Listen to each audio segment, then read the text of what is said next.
आओ हमें भी कुछ गंदे वर्ड बोला, आओ हमें भी मतलब मज़े कराओ, ट्रांसजेंडर जा रहे हैं, हिजड़ा जा रहे हैं, मतलब ये गंदे जो वर्ड हैं जो गाली की तरह लगते हैं। Yes, if I am trans then what's your problem. लोग पूछते हैं कि यू आर ट्रांस, अगर मैं पूछूं क्या तुम भी यू आर मेल, तो उनको कैसे लगेगा। ਦੁਨੀਆ ਨੂੰ ਈਵਨ ਕਿ ਘਰਦਿਆਂ ਨੂੰ ਵੀ ਨਹੀਂ ਪਤਾ ਲੱਗਣ ਦਿੱਤਾ ਕਿ ਤੁਸੀਂ ਅੰਦਰੋਂ ਕੁੜੀ ਹੋ। मेरे घर में 3 सिस्टर हैं और मैं अकेली और वो कहेंगे नहीं ये भी लड़की बन गया तो फिर हमारा कुल खानदान कहाँ जाएगा। लड़कों के कपड़े पहन के मुझे मजबूरी में रहना पड़ता था और मैं वैसे रहती थी।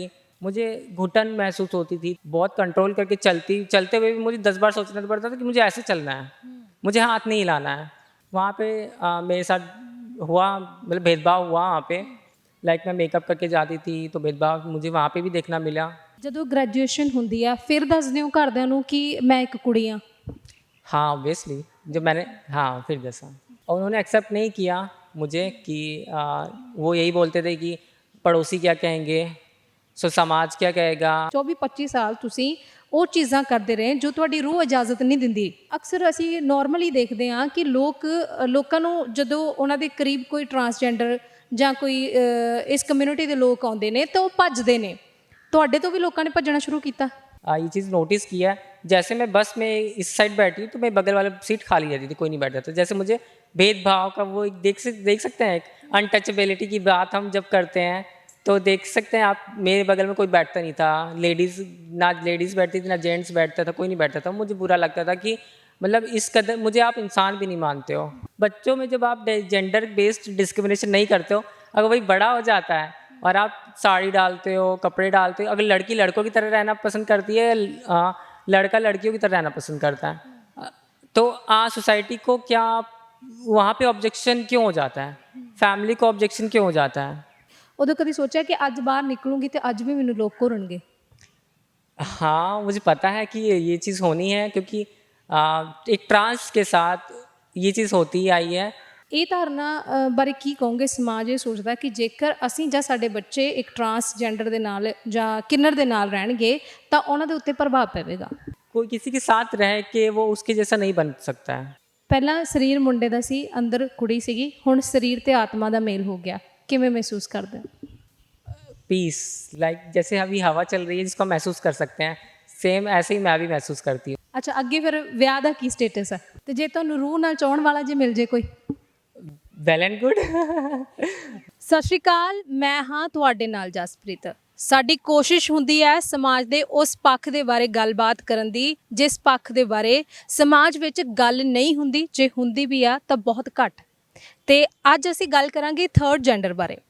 ਸਾਡੇ ਨਾਲ ਅੱਜ ਯਸ਼ਿਕਾ ਮੌਜੂਦ ਹੋਣਗੇ ਜਿਨ੍ਹਾਂ ਨੇ ਸ਼ੁਰੂ ਤੋਂ ਹੀ ਸੰਘਰਸ਼ ਕੀਤਾ ਆਪਣੀ ਪਹਿਚਾਣ ਨੂੰ ਲੈ ਕੇ ਤੇ ਸਿੱਖਿਆ ਹਾਸਲ ਕਰਨ ਦੇ ਲਈ ਯੂਪੀ ਤੋਂ ਪੰਜਾਬ ਆਏ ਨੇ, ਪੰਜਾਬ ਯੂਨੀਵਰਸਿਟੀ ਦੇ ਵਿੱਚ ਹੁਣ ਸਟੱਡੀ ਕਰ ਰਹੇ ਨੇ ਤੇ ਇਹਨਾਂ ਦੀ ਜ਼ਿੰਦਗੀ ਪੂਰੀ ਸੰਘਰਸ਼ ਭਰੀ ਰਹੀ ਆ। ਪਹਿਚਾਣ ਲੁਕਾ ਕੇ ਪੜ੍ਹਦੇ ਰਹੇ ਨੇ, ਕਾਲਜ ਜਾਂਦੇ ਰਹੇ ਨੇ ਤਾਂ ਜੋ ਉਹਨਾਂ ਦੀ ਪਹਿਚਾਣ ਸਾਹਮਣੇ ਨਾ ਆ ਸਕੇ ਤੇ ਉਹਨਾਂ ਦੀ ਜਿਹੜੀ ਹੈਗੀ ਉਹ ਸਟੱਡੀ ਦੇ ਵਿੱਚ ਕੋਈ ਦਿੱਕਤ ਨਾ ਆ ਸਕੇ। ਕਿਵੇਂ ਪਰਿਵਾਰ ਨੂੰ ਦੱਸਿਆ, ਕਿਵੇਂ ਆਪਣੇ ਜਿਹੜੇ ਹੈਗੇ ਰਿਲੇਟਿਵਸ, ਹੋਰ ਯਾਰਾਂ ਮਿੱਤਰਾਂ ਦੇ ਨਾਲ, ਦੋਸਤਾਂ ਦੇ ਨਾਲ ਜਿਹੜਾ ਹੈਗਾ ਫੇਸ ਕੀਤਾ, ਉਹਨਾਂ ਨੂੰ ਦੱਸਿਆ ਕਿ ਮੈਂ ਯਸ਼ਿਕਾ। ਗੱਲਬਾਤ ਕਰਦੇ ਹਾਂ। ਮੈਮ ਬਹੁਤ ਬਹੁਤ ਸਵਾਗਤ ਹੈ। ਧੰਨਵਾਦ ਮੈਮ, ਜਿਵੇਂ ਕਿ ਮੈਂ ਗੱਲ ਕੀਤੀ ਹੈ ਕਿ ਸਟੱਡੀ ਨੂੰ ਲੈ ਕੇ ਇੱਕ ਮੇਨ ਗੱਲ ਹੈ ਕਿ ਤੁਸੀਂ ਹਮੇਸ਼ਾ ਸਟੱਡੀ ਨੂੰ ਪਹਿਲ ਦਿੱਤੀ ਹੈ ਨਾ। ਸਟੱਡੀ ਨੂੰ ਲੈ ਕੇ ਬਹੁਤ ਕੁਝ ਕੀਤਾ, ਤੁਸੀਂ ਬਹੁਤ ਸਹਿਆ ਵੀ ਆ, ਪਹਿਚਾਣ ਲੁਕਾ ਕੇ ਜਾਂਦੇ ਰਹੇ। ਹਾਲਾਂਕਿ ਤੁਹਾਨੂੰ ਇਹ ਪਤਾ ਸੀਗਾ ਕਿ ਜੇਕਰ ਬਾਹਰੋਂ ਮੁੰਡਾ ਦਿਖ ਰਿਹਾ ਉਹ ਅੰਦਰੋਂ ਕੁੜੀ ਆ, ਤੁਹਾਡੀਆਂ ਫੀਲਿੰਗਸ ਕੁੜੀਆਂ ਵਾਲੀਆਂ ਸੀਗੀਆਂ। ਕਿੰਨੀ ਏਜ ਦੇ ਵਿੱਚ ਤੁਹਾਨੂੰ ਇਹ ਪਤਾ ਲੱਗਾ ਕਿ ਤੁਸੀਂ ਇੱਕ ਕੁੜੀ ਹੋ ਬਟ ਤੁਹਾਨੂੰ ਉਹਨਾਂ ਚਿਰ ਇੱਕ ਮੁੰਡਾ ਬਣ ਕੇ ਰਹਿਣਾ ਪੈਣਾ ਜਦੋਂ ਤੱਕ ਜੋ ਤੁਸੀਂ ਅਚੀਵ ਕਰਨਾ ਚਾਹੁੰਦੇ ਹੋ ਉਹ ਅਚੀਵ ਨਹੀਂ ਕਰ ਪਾਉਂਦੇ? ਇਹ ਸੋਚ ਵੀ ਕਿਉਂ ਬਣੀ ਤੁਹਾਡੀ? जब मैं छोटी थी, क्लास 5th में थी, उस वक्त बच्चे को मतलब कुछ पता नहीं होता जेंडर का कि उसका जेंडर क्या है। तो मैं अपने आप को लड़की जैसा फील करती थी क्योंकि मुझे अच्छा लगता था। मुझे घर घर खेलना, मुझे कपड़े पहनना, फ़्रॉक पहनना, घर वाले मुझे कपड़े पहनाते थे, फ़्रॉक लेकर आते थे, फ़्रॉक पहनना मुझे अच्छा लगता था। और खाना बनाना, बच्चों वाले की गेम्स खेलना, जो लड़कियां गेम्स खेलती है वो गेम्स खेलना मुझे बहुत ज़्यादा पसंद था। तो जब मेरा एडमिशन हुआ क्लास 5th में तो मुझे एक रो होती है गर्ल्स की रो और बॉयज़ की रो क्लासरूम में। तो मैं गर्ल्स की रो में जाके बैठती थी, क्योंकि मैं बच्चे को क्या पता कि वो लड़की है कि लड़का क्या होता है, उसको तो वही अच्छा लगेगा, जो जहाँ वो अच्छा लगेगा वो वहीं बैठेगा, वो वही करेगा। तो मुझे तब पता चला कि मैं क्या हूँ। मुझे ऐसा लगता था कि मैं अलग हूँ, बट मैं लोग फीमेल ट्रांस, ये मुझे इसका कोई नॉलेज नहीं था बचपन में। तो ये मेरे साथ था। ਜਦੋਂ 5 ਸਾਲ ਦੀ ਉਮਰ ਦੇ ਵਿੱਚ ਪਤਾ ਲੱਗਦਾ ਹੈ, ਮੈਂ ਜਿੱਦਾਂ ਪਹਿਲਾਂ ਜ਼ਿਕਰ ਕੀਤਾ ਕਿ ਤੁਸੀਂ ਇਸ ਡਰ ਕਰਕੇ ਆਪਣੇ ਆਪ ਨੂੰ ਮੁੰਡਾ ਹੀ ਪ੍ਰੈਜ਼ੈਂਟ ਕੀਤਾ ਦੁਨੀਆ ਨੂੰ, ਈਵਨ ਕਿ ਘਰਦਿਆਂ ਨੂੰ ਵੀ ਨਹੀਂ ਪਤਾ ਲੱਗਣ ਦਿੱਤਾ ਕਿ ਤੁਸੀਂ ਅੰਦਰੋਂ ਕੁੜੀ ਹੋ, ਹੈ ਨਾ। ਅਤੇ ਉਹ ਡਰ ਕੀ ਸੀਗਾ ਜਿਸ ਕਰਕੇ ਤੁਸੀਂ ਆਪਣੀ ਪਹਿਚਾਣ ਨੂੰ ਬਾਹਰ ਨਹੀਂ ਲੈ ਕੇ ਆ ਪਾ ਰਹੇ ਸੀ? देखिए, सबसे पहली चीज़ तो फैमिली अपने बच्चे को पढ़ाता है, ठीक है? अपने बच्चे को उसका एक्सपेक्टेशन होती है कि मेरा बच्चा मेरे लिए ये करेगा, आगे जाके मेरी बुढ़ापे की लाठी होगी। एक जो ये पैट्रियार्कल सोसाइटी जो है ना, मेरी घर में 3 सिस्टर हैं और मैं अकेली एक। अब वो कहेंगे नहीं, ये भी लड़की बन गया तो फिर हमारा कुल ख़ानदान कहाँ जाएगा, कुल क्या करेगा? तो एक सोसाइटी का जो प्रेशर है वो फैमिली पे था। तो इसकी ये मुझे पता था मेरी फैमिली पे प्रेशर है, इस चीज़ का प्रेशर होगा, इसलिए मैंने खुद को छुपा के, अपनी आइडेंटिटी को बहुत छुपा के मैंने फैमिली वालों से भी रखा, सोसाइटी से भी रखा। और मैंने जब भी जो भी स्टडी किया, अपना जेंडर को मैंने एक्सप्रेस नहीं किया। लड़कों के कपड़े पहन के मुझे मजबूरी में रहना पड़ता था और मैं वैसे रहती थी। मैंने कभी किसी से बात नहीं की, कभी फ्रेंड नहीं बनाया। मुझे घुटन महसूस होती थी तो मैं फ़ेसबुक, फ़ोन में लगी रहती थी। ऑब्वियसली जब सोसाइटी में पेरेंट्स आपको टाइम नहीं देंगे तो आपको बाहर ढूँढोगे कि बाहर वाले मुझे सपोर्ट करें या बाहर वाले मुझे समझें। तो उस टाइम मैंने क्लास 10th के बाद में मैं फ़ोन लिया, फ़ोन हाथ में आया, फिर फ़ेसबुक वगैरह चलाते थे तो धनंजय मैम, कम्युनिटी के और लोग भी मिलते चले गए मुझे। तो जब कम्युनिटी के लोग मिलते चले गए तो मुझे लगा नहीं, मैं अकेली नहीं हूँ। तो मुझे कॉन्फिडेंस आया कि नहीं, मेरे अलावा भी और भी बहुत सारे लोग हैं जो ऐसा फ़ील करते हैं। मुझे इतना पता चल गया था ये गलत नहीं है। तो मैंने ये सोचा कि अगर मैं अपना जेंडर अपने बारे में बता देती हूँ घर पे, तो घर वाले मुझे सर निकाल भी सकते हैं, या तो निकाल देंगे। मतलब मैंने असेसमेंट कर लिया था कि ऐसा ऐसा हो सकता है। तो इसलिए मैंने खुद को बहुत कंजर्व करके मैंने रखा था, बहुत सप्रेस करके अपने जेंडर को बहुत कंट्रोल करके चलते हुए भी मुझे 10 बार सोचना पड़ता था कि मुझे ऐसे चलना है, मुझे हाथ नहीं हिलाना है, क्लास में टीचर्स को भी नहीं पता लगने देना है, अपने पेरेंट्स को भी नहीं पता लगने देना है। तो बहुत ही कंट्रोल करके मैंने रखा और मैंने अपना ग्रेजुएशन कंप्लीट किया। और ग्रेजुएशन के बाद मुझे लगा कि नहीं, अब मेरे ग्रेजुएशन हो गया है तो अब मैं खुल के जी सकती हूँ। मैं दिल्ली आई, नोएडा में जॉब करती थी। नोएडा में जॉब करने के बाद वहाँ पे मेरे साथ हुआ, मतलब भेदभाव हुआ वहाँ पे। लाइक मैं मेकअप करके जाती थी तो भेदभाव मुझे वहाँ पे भी देखना मिला, जो कि हर ट्रांसजेंडर्स को करना पड़ता है, भेदभाव सहना पड़ता है। तो वहाँ पे भी, लेकिन मेरे अंदर एक कॉन्फिडेंस था, नहीं मैं अपनी लाइफ अपनी तरीके से जी सकती हूँ। मैं आई एम अ डीवा, मैं दीवा हूँ, मैं उसी जी सकती हूँ, मुझे बनने की ज़रूरत नहीं है, मैं हूँ। तो वो कॉन्फिडेंस अपने अंदर लेकर आई मैं।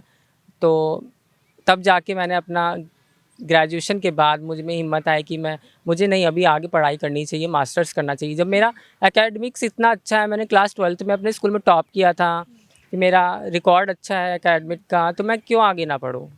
तो मैं वहीं से मैंने अपनी स्टडी को आगे कंटिन्यू किया और आज मैं मास्टर्स कर रही हूँ ह्यूमन राइट्स में। ਜਦੋਂ ਗ੍ਰੈਜੂਏਸ਼ਨ ਹੁੰਦੀ ਆ ਫਿਰ ਦੱਸਦੇ ਹੋ ਘਰਦਿਆਂ ਨੂੰ ਕਿ ਮੈਂ ਇੱਕ ਕੁੜੀ ਹਾਂ? हाँ, ऑब्वियसली जब मैंने, हाँ फिर दसा, ਤੇ ਕਿੰਨਾ ਟਾਈਮ ਲੱਗਾ ਉਹਨਾਂ ਨੂੰ ਇਸ ਚੀਜ਼ ਨੂੰ स्वीकार ਕਰਨ ਨੂੰ? और उन्होंने एक्सेप्ट नहीं किया मुझे कि वो यही बोलते थे कि पड़ोसी क्या कहेंगे, समाज क्या कहेगा, गांव वाले क्या कहेंगे, गांव वालों को पता लगा हम लोग को घर से निकाल देंगे, तुम्हारे सिस्टर से शादियां कौन करेगा। ये सबसे बड़ा इशू आता है कि शादी कौन करेगा। तुम पता चलेगा अगर शादी हो भी गई तो मतलब डाइवोर्स हो जाएगा। ये सब चीज़ें उनके माइंड में था और इस वजह से मतलब उन्होंने मुझे सब एक्सेप्ट नहीं किया। ਮਤਲਬ ਇਹ ਹੈ ਕਿ ਜੇਕਰ ਤੁਸੀਂ ਇੱਕ ਕੁੜੀ ਹੋ ਤਾਂ ਉਹਦਾ ਇੰਪੈਕਟ ਤੁਹਾਡੇ ਬਾਕੀ ਰਿਸ਼ਤਿਆਂ 'ਤੇ ਪੈਂਦਾ, ਘਰਦਿਆਂ ਦਾ ਇਹ ਕਹਿਣਾ ਸੀ। Yes, exactly. ਅ, ਸਟੱਡੀ ਕੀਤੀ, ਮੁੰਡਿਆਂ ਵਾਲੇ ਕੱਪੜੇ ਪਾ ਕੇ ਜਾਂਦੇ ਰਹੇ ਤੁਸੀਂ, ਹੈ ਨਾ, ਗ੍ਰੈਜੂਏਸ਼ਨ ਤੱਕ ਕਾਫੀ ਜਿਹੜਾ ਹੈਗਾ 24-25 ਸਾਲ ਦੇ ਹੋਵੋਗੇ ਉਦੋਂ, ਹੈ ਨਾ, ਤੁਸੀਂ 24-25 ਸਾਲ ਤੁਸੀਂ ਉਹ ਚੀਜ਼ਾਂ ਕਰਦੇ ਰਹੇ ਜੋ ਤੁਹਾਡੀ ਰੂਹ ਇਜਾਜ਼ਤ ਨਹੀਂ ਦਿੰਦੀ। ਤੇ ਇਹ ਵੀ ਹੁੰਦਾ ਹੋਊਗਾ ਕਿਉਂਕਿ ਅਸੀਂ ਕੁੜੀਆਂ ਆ ਤੇ ਅਸੀਂ ਮੁੰਡਿਆਂ ਦੇ ਕੱਪੜਿਆਂ ਦੇ ਵਿੱਚ ਘੱਟ ਕੰਫਰਟੇਬਲ ਹੁੰਦੀਆਂ, ਹੈ ਨਾ। ਤੇ ਜਦੋਂ ਤੁਸੀਂ ਮੁੰਡਿਆਂ ਵਾਲੇ ਕੱਪੜੇ ਪਾ ਕੇ ਜਾਂਦੇ ਸੀਗੇ ਤਾਂ ਕਿਉਂਕਿ ਆਪਾਂ ਸਟੱਡੀ ਕਰਨੀ ਆ, ਫੋਕਸ ਕਰਨਾ ਆ, ਬਹੁਤ ਸਾਰੇ ਕੰਮ ਹੁੰਦੇ ਆ, ਜੇਕਰ ਅਸੀਂ ਜੋ ਪਾਇਆ ਉਹਦੇ ਵਿੱਚ ਕੰਫਰਟੇਬਲ ਨਹੀਂ ਹੁੰਦੇ ਤਾਂ ਸਾਡਾ ਧਿਆਨ ਉਧਰ ਨੂੰ ਜਾਂਦਾ ਰਹਿੰਦਾ ਬਾਰ-ਬਾਰ। ਫਿਰ ਤੁਸੀਂ ਡਿਸਟਰਬ ਹੁੰਦੇ ਸੀਗੇ ਕਿ ਮੈਂ ਜੋ ਚੀਜ਼ਾਂ ਮੈਨੂੰ ਹਰੇਕ ਚੀਜ਼ ਦਾ ਖਿਆਲ ਰੱਖਣਾ ਪੈਂਦਾ ਆ, ਮੈਨੂੰ ਤੁਰਨ ਲੱਗੇ ਵੀ, ਮੈਨੂੰ ਬੋਲਣ ਲੱਗੇ ਵੀ, ਮੈਨੂੰ ਹੱਥ ਪੈਰ ਮਾਰਨ ਲੱਗੇ ਵੀ, ਗੈਸਚਰ ਪੋਸਚਰ ਸਾਰੀਆਂ ਚੀਜ਼ਾਂ ਦਾ ਧਿਆਨ ਰੱਖਣਾ ਪੈਂਦਾ। ਫਿਰ ਉਦੋਂ ਕਦੀ ਅੱਕੇ ਹੋ ਇਸ ਚੀਜ਼ ਤੋਂ ਲੈ ਕੇ ਕਿ ਵੀ क्यों, वाई मी, मैं क्यों? सिर्फ मैं क्यों, मतलब मुझे ये चीज़ फेस करना बहुत मिला है, फैमिली में भी, सोसाइटी में भी बहुत। मतलब जो मेरा पीरियड था जब मैं अपने आप को लड़कों के कपड़े में रहती थी मजबूरी में, तो मैं खुद भी सोचती थी कि मैं कहाँ हूँ, मैं क्या कर रही हूँ। मतलब बहुत डिप्रेस थी उस वक्त में मैं। तो मैं वो अपना डिप्रेशन फ्रेंड लोगों से ऑनलाइन सोशल मीडिया पे बात करके अपना डिप्रेशन दूर कर दी थी कि मेरी ऐसी फीलिंग है और मैं अपनी फैमिली के साथ मतलब बता नहीं सकती। मतलब वो वर्चुअली मैं जो चीज़ें होती वो उनको शेयर करती थी, तो खुद को घोट देती थी। मैं हर एक एक पल मरती थी उस टाइम पे। तो बस यही था कि फैमिली को ना किसी तरह ना पता चले, एटलीस्ट मेरी स्टडी होने तक। उसके बाद अगर वो स्टडी होने के बाद उनको एटलीस्ट क्या पता वो मुझे एक्सेप्ट भी कर लें, क्या पता वो ना करें। मैं दोनों पर्सपेक्टिव को लेके चल रही थी। अगर एक्सेप्ट कर लेंगे मेरे लिए बहुत अच्छा रहेगा, अगर नहीं एक्सेप्ट करेंगे तो मेरे पास एक सेकंड ऑप्शन रहेगा कि मैं जॉब करके सेल्फ इंडिपेंडेंट रह सकती हूँ, खा पी सकती हूँ। तो वो लेके मैं आगे बढ़ी। ਅੱਛਾ, ਇੰਨੇ ਟਾਈਮ ਦੇ ਵਿੱਚ ਜਿੰਨਾ ਟਾਈਮ ਤੁਸੀਂ ਸਟੱਡੀ ਕੀਤੀ यूपी ਦੇ ਵਿੱਚ ਰਹੇ ਹੋ, ਫਰੈਂਡ ਸਰਕਲ ਨਹੀਂ ਬਣਿਆ? यहाँ चंडीगढ़ पे आए हुए मुझे अभी इससे पहले मेरी ऑनलाइन क्लासेस थी। अभी मेरी ऑफलाइन क्लासेस हुई हैं 4 तारीख से, 4 मार्च को। तो मैं 15 को आई हूँ यहाँ पे। तो यहाँ पे अभी मेरे फ्रेंड्स तो नहीं हैं, बट इससे पहले मैं दिल्ली रहती थी अपने ट्रांस फ्रेंड के साथ। तो वहाँ मेरे दिल्ली में फ्रेंड्स हैं, यहाँ बट नहीं है मेरे अभी कोई फ्रेंड्स। ਜਿਵੇਂ ਕਿ ਤੁਸੀਂ ਦੱਸਿਆ ਕਿ ਤੁਸੀਂ ਸ਼ੇਅਰ ਕਰਦੇ ਸੀ ਜੋ ਵੀ ਤੁਹਾਨੂੰ ਸੋਸ਼ਲ ਮੀਡੀਆ ਤੇ ਕੋਈ ਫਰੈਂਡ ਮਿਲਦਾ ਸੀਗਾ, ਤਾਂ ਅਕਸਰ ਅਸੀਂ ਨਾਰਮਲੀ ਦੇਖਦੇ ਹਾਂ ਕਿ ਲੋਕਾਂ ਨੂੰ ਜਦੋਂ ਉਹਨਾਂ ਦੇ ਕਰੀਬ ਕੋਈ ਟਰਾਂਸਜੈਂਡਰ ਜਾਂ ਕੋਈ ਇਸ ਕਮਿਊਨਿਟੀ ਦੇ ਲੋਕ ਆਉਂਦੇ ਨੇ ਤਾਂ ਉਹ ਭੱਜਦੇ ਨੇ। ਤੁਹਾਡੇ ਤੋਂ ਵੀ ਲੋਕਾਂ ਨੇ ਭੱਜਣਾ ਸ਼ੁਰੂ ਕੀਤਾ? हाँ, ऑब्वियसली लोग ट्रांस मुझे देख के, जब मैं ट्रैवल करने जाती थी मैंने बहुत ये चीज़ नोटिस की है। जैसे मैं बस में इस साइड बैठी हूँ तो मैं बगल वाला सीट खाली रहती थी, कोई नहीं बैठता था। जैसे मुझे भेदभाव का वो एक देख सकते हैं, एक अनटचेबिलिटी की बात हम जब करते हैं तो देख सकते हैं आप, मेरे बगल में कोई बैठता नहीं था। ना लेडीज़ बैठती थी ना जेंट्स बैठता था, कोई नहीं बैठता था। मुझे बुरा लगता था कि मतलब इस कदर मुझे आप इंसान भी नहीं मानते हो। ਮੈਨੂੰ ਇਸ ਵਕਤ ਅੱਖਾਂ ਤੁਹਾਡੀਆਂ ਨਮ ਨੇ, ਮੈਂ ਉਸ ਦਰਦ ਨੂੰ ਫੀਲ ਕਰ ਸਕਦੀ ਹਾਂ ਜੋ ਤੁਸੀਂ ਉਸ ਵਕਤ ਮਹਿਸੂਸ ਕੀਤਾ ਹੋਊਗਾ ਕਿ ਮੇਰੇ ਨਾਲ ਕੋਈ ਨਹੀਂ ਬੈਠ ਰਿਹਾ। ਤੇ ਉਦੋਂ ਫਿਰ ਹੋਰ ਸ਼ਿਕਵਾ ਹੁੰਦਾ ਸੀ ਪਰਮਾਤਮਾ ਦੇ ਨਾਲ ਕਿ ਮੇਰੇ ਨਾਲ ਤਾਂ ਕੋਈ ਬੈਠ ਵੀ ਨਹੀਂ ਰਿਹਾ, ਹੈ ਨਾ। ਮੈਂ ਆਪਣੀ ਪਹਿਚਾਣ ਲਈ ਵੀ ਲੜ ਰਹੀ, ਇੱਕ ਪਾਸੇ ਸੰਘਰਸ਼ ਚੱਲ ਰਿਹਾ, ਦੂਜੇ ਪਾਸੇ ਕੋਈ ਸਪੋਰਟ ਨਹੀਂ ਆ, ਲੋਕ ਨਹੀਂ ਆ। ਤੇ ਅਸੀਂ ਇਹ ਵੀ ਗੱਲ ਕੀਤੀ ਸੀਗੀ ਕਿ ਹੈ ਨਾ ਸਮਾਜ ਕੀ ਬੋਲੂਗਾ, ਤੇ ਸਮਾਜ ਹੈ ਕਿੱਥੇ ਆ ਉਹ। हाँ, एक्चुअली मुझे उस टाइम फ़र्क नहीं पड़ता था, नहीं पड़ता था कोई मेरे बगल में बैठे ना बैठे। मैं अकेली हूँ, मैं अकेली आई हूँ, अकेली मरूंगी और अकेले ही करके संघर्ष करके जाऊंगी। 4 लोग समाज में क्या कहेंगे, वो 4 लोग, मुझे 4 लोग आज तक नहीं मिले हैं कि वो कहाँ है 4 लोग। अगर आए तो मुझसे मिले कि कहाँ है भाई। ਇਹ ਅੱਜ ਹੱਸਦਾ ਚਿਹਰਾ ਆ, ਹੈ ਨਾ, ਖੁਸ਼ ਲੱਗ ਰਹੇ ਹੋ ਆਪਣੀ ਜ਼ਿੰਦਗੀ ਦੇ ਵਿੱਚ, ਬਹੁਤ ਸਾਰੀਆਂ ਤਕਲੀਫਾਂ ਦੁੱਖਾਂ ਤਕਲੀਫਾਂ ਤੁਸੀਂ ਸਹੀਆਂ ਨੇ। ਇਹ ਚਿਹਰਾ ਉਦੋਂ ਵੀ ਇੰਨਾ ਹੀ ਖਿੜਦਾ ਸੀਗਾ? उस टाइम तो बिल्कुल भी नहीं था जितना। मैं बहुत इंट्रोवर्ट रही हूँ बचपन में, अपने आप को छुपा के रखना पड़ा था मुझे। तो मैं कभी खुश नहीं थी उस वक्त। अब खुश इसलिए हूँ क्योंकि अपनी आइडेंटिटी के साथ मैं यहाँ स्टडी कर रही हूँ, सबसे बड़ी बात है। तो मैं खुश तो होंगी ही। संघर्ष तो है, दर्द है, बहुत सारी चीज़ें हैं, बट एक खुशी भी है कि मैं अपनी आइडेंटिटी के साथ जो कर रही हूँ अपनी आइडेंटिटी के साथ कर रही हूँ। 5 ਸਾਲ ਤੱਕ ਤੁਸੀਂ ਦੱਸਿਆ ਕਿ ਜਿਵੇਂ ਕਿ ਫੈਮਿਲੀ ਮਦਰ ਤੁਹਾਨੂੰ ਕੁੜੀਆਂ ਵਾਲੇ ਕੱਪੜੇ ਪਵਾਉਂਦੇ ਸੀ, ਕੋਈ ਓਬਜੈਕਸ਼ਨ ਨਹੀਂ ਕਰਦਾ ਸੀ। ਜਿੱਦਾਂ ਵੱਡੇ ਹੋਣ ਲੱਗੇ ਸਾਰੇ ਜਿਹੜਾ ਹੈਗਾ ਓਬਜੈਕਸ਼ਨ ਕਰਨ ਲੱਗ ਪਏ। ਕੀ ਹੋਣ ਲੱਗ ਗਿਆ ਸੀਗਾ ਉਦੋਂ?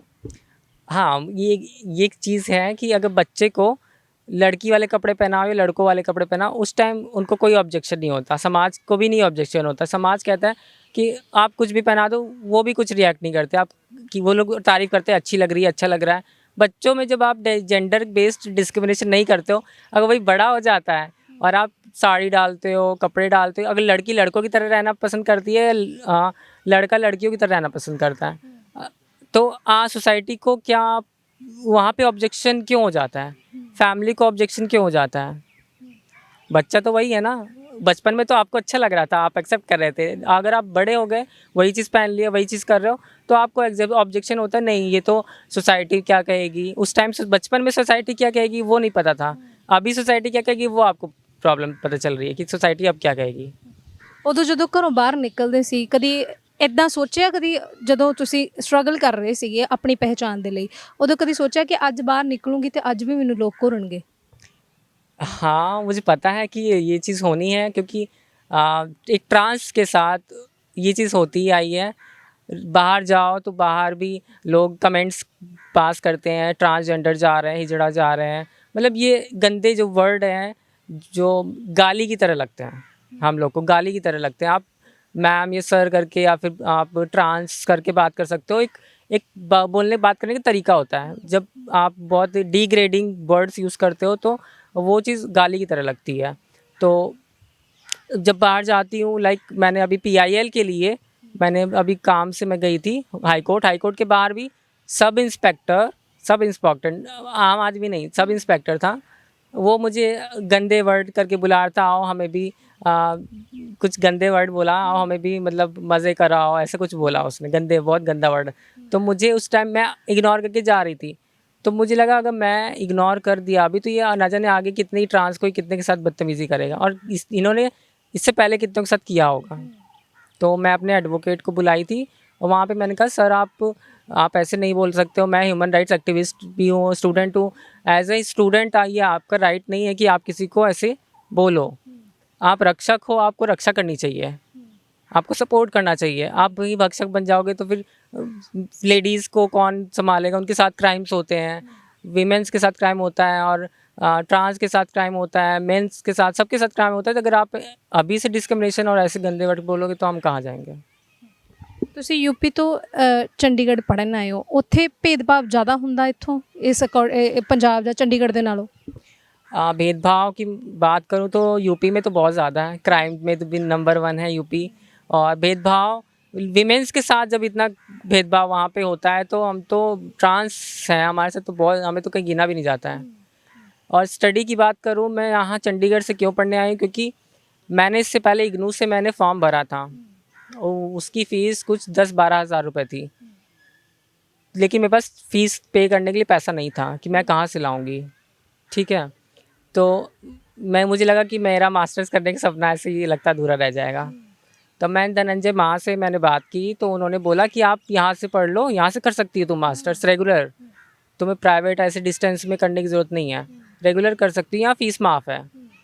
तो मैं फॉर्म तुरंत मैंने फ़िल कर दिया यहाँ का, और मैंने एग्ज़ाम दिया, एंट्रेंस दिया और GD PI दिया। फिर इसके बाद मेरे मेरिट में नाम आ गया, मैंने एडमिशन ले लिया। तो मेरी जो जर्नी थी स्टडी को लेके, स्पेशली चंडीगढ़ में जो है वो इसी वजह से। और मैं यूजीसी को ये चीज़ भी कहना चाहूँगी कि ट्रांसजेंडर्स की जो फाइनेंशियल प्रॉब्लम्स है उसको देखते हुए आपको ऐसी पॉलिसी बनानी चाहिए एजुकेशन को लेके कि क्योंकि हर किसी ट्रांसजेंडर के पास पैसा नहीं होता है पढ़ने के लिए, एटलीस्ट आप पैसों एजुकेशन में आप उनको मतलब वेव कर दो, ताकि सिर्फ चंडीगढ़ ही नहीं पूरे इंडिया में बहुत सा ट्रांसजेंडर है, वो पंजाब या चंडीगढ़ थोड़ी आएंगे। कोई दिल्ली यूनिवर्सिटी में पढ़ना चाहता है, कोई कैलकाटा यूनिवर्सिटी, कोई चेन्नई यूनिवर्सिटी, कोई मद्रास, कोई इधर उधर जाना चाहता है। तो आप हर यूनिवर्सिटी में एक ऐसा प्रोफार्मा बनाओ, आप पॉलिसी बनाओ कि जो भी ट्रांसजेंडर आपके पास कोई स्टूडेंट आता है तो उनको स्टडी एटलीस्ट फ्री मिले, स्टडी उनको मौका आप बढ़ाइए। आप कहते हो ना, हम बढ़ा रहे हैं, हम आगे बढ़ रहे हैं, हम इक्वलिटी देख रहे हैं, जेंडर इक्वलिटी की बात कर रहे हैं, तो आप तभी जेंडर इक्वलिटी आएगी, आई थिंक सो। ਇੱਥੇ ਵੀ ਤੁਹਾਨੂੰ ਹੋਸਟਲ ਦੇ ਵਿੱਚ ਜਗ੍ਹਾ ਲੈਣ ਲਈ ਸਟਰਗਲ ਕਰਨਾ ਪਿਆ ਹੈ ਨਾ, ਸਟਿਲ ਕਰ ਰਹੇ ਹੋ ਤੁਸੀਂ। ਇਹ ਧਾਰਨਾ ਬਾਰੇ ਕੀ ਕਹੋਗੇ? ਸਮਾਜ ਇਹ ਸੋਚਦਾ ਕਿ ਜੇਕਰ ਅਸੀਂ ਜਾਂ ਸਾਡੇ ਬੱਚੇ ਇੱਕ ਟਰਾਂਸਜੈਂਡਰ ਦੇ ਨਾਲ ਜਾਂ ਕਿੰਨਰ ਦੇ ਨਾਲ ਰਹਿਣਗੇ ਤਾਂ ਉਹਨਾਂ ਦੇ ਉੱਤੇ ਪ੍ਰਭਾਵ ਪਵੇਗਾ। ये जो लोगों की सोच है ना, ये बिल्कुल आ, मैं कहूँगी बिल्कुल गलत है, बेबुनियाद है, क्योंकि आ, कोई किसी के साथ रह के वो उसके जैसा नहीं बन सकता है। कि ये आपकी आइडेंटिटी है कि आप क्या हो, आप अपने आप को क्या मानते हो। आप मैं आपके साथ रहूँगी तो मैं आपकी तरह नहीं हो जाऊँगी। ऑब्वियसली मैं जैसा फ़ील करती हूँ मैं वैसे रहूँगी। आप मेरे साथ रहोगे तो आप मेरे जैसे नहीं हो जाओगे, आप बल्कि आपको आपकी आइडेंटिटी और आप जो फ़ील करती हो आप वैसे ही रहोगे। मतलब इसका कोई मतलब प्रभाव नहीं पड़ता कि आप मेरे साथ ये किसी ट्रांस या किसी भी LGBTIQ कम्युनिटी के साथ आपका बच्चा कोई रहेगा, फ्रेंड बनाएगा, उसके साथ पढ़ेगा, उसके साथ खाएगा, उसके साथ घूमेगा, तो वो वैसा हो जाएगा। ये बिल्कुल बेबुनियाद बात है। हाँ।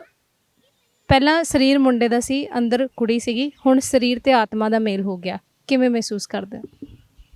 पीस, लाइक जैसे अभी हवा चल रही है जिसको हम महसूस कर सकते हैं, सेम ऐसे ही मैं भी महसूस करती हूँ कि अभी मैं फाइनली अपने जो जो मैं चाहती थी, जो मेरा बायोलॉजिकल सेक्स था और जो मेरा साइकोलॉजिकल सेक्स था, जो जेंडर था, वो जेंडर यहाँ माइंड में होता है, तो वो अब मैच हो गया है कि मैं अपने आप को अब ऐसे देख रही हूँ, लड़की की तरह रह रही हूँ।